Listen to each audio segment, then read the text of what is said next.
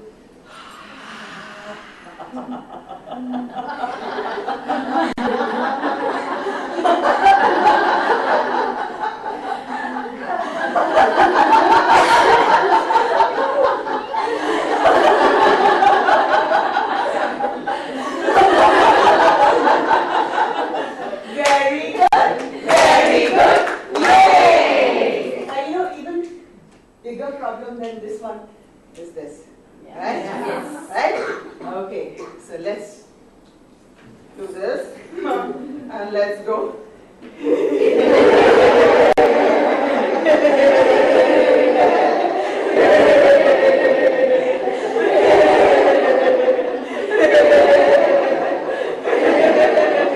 Very good. Very good. Yay! Okay. This one, right? Yeah? Something happens. Do we all love that fat guy who comes in December? Who's he? Santa. Santa. And what does he do? Yeah. So now we're going to put it right here and let's go.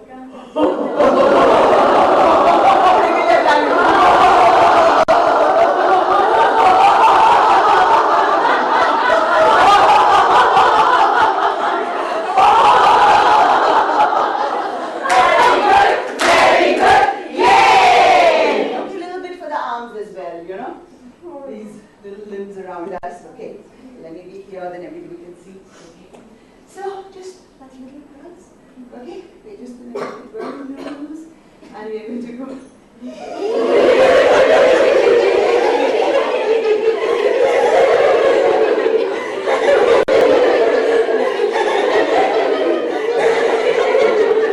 Very good, very good, yay! In Gurgaon, I see a lot of peacocks. Yeah? This morning I thought it was a tree, you know, it was like this and then it was moving. And I said, wow. So let's let me take the peacocks of Gurgaon, right? So what we do, you know, you've actually inhaled a lot of oxygen. You don't know it. Do you feel your heart going faster? You've inhaled a lot of oxygen. So let's just relax. Let's just go.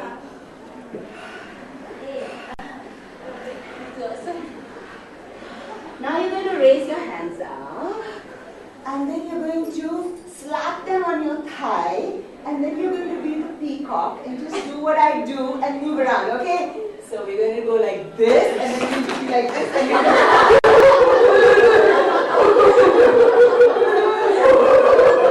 Come on, peacock!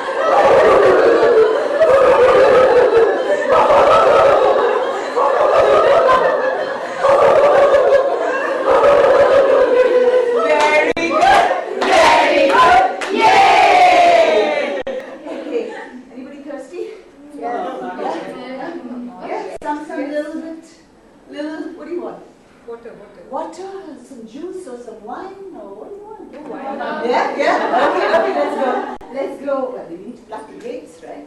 Okay, so we have the baskets, okay? And the grapes are there, okay? So we're going to pluck the grapes and then we put them in the basket. So let's go. Ho, ho, ho, ha, ha, ho, ho, ha, ha, ho, ho, ha, ha, ho, ho.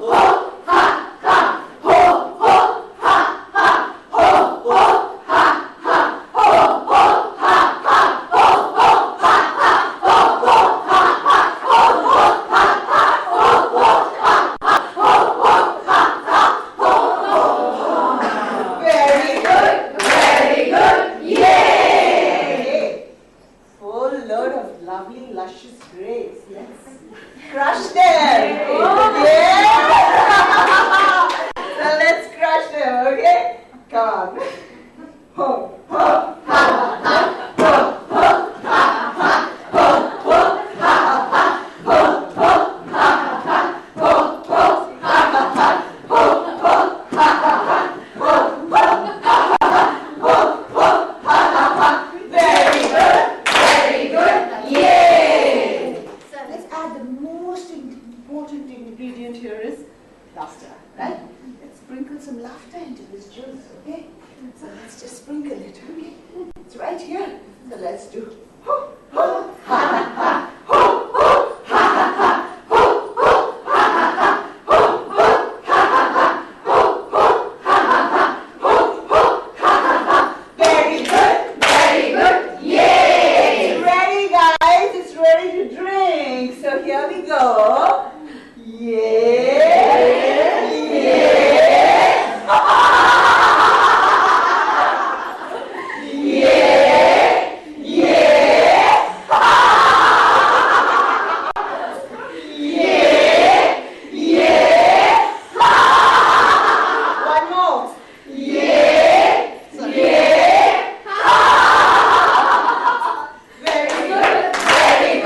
So let's just go with, we all had it, so come on, all of you too.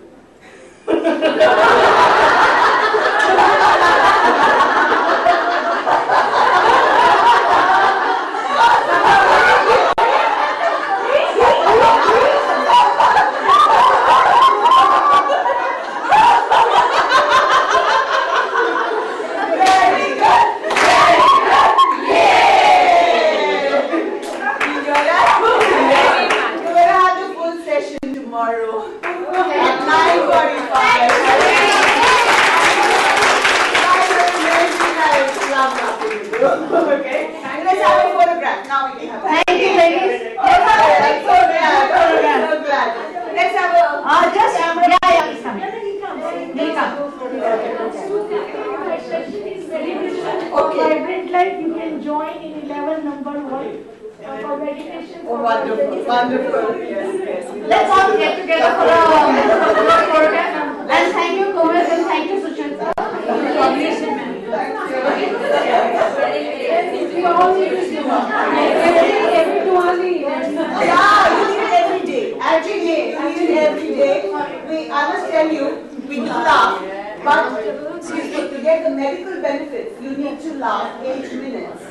Non-stop, continuous deep belly laughter every day. So that's why.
Okay, 1,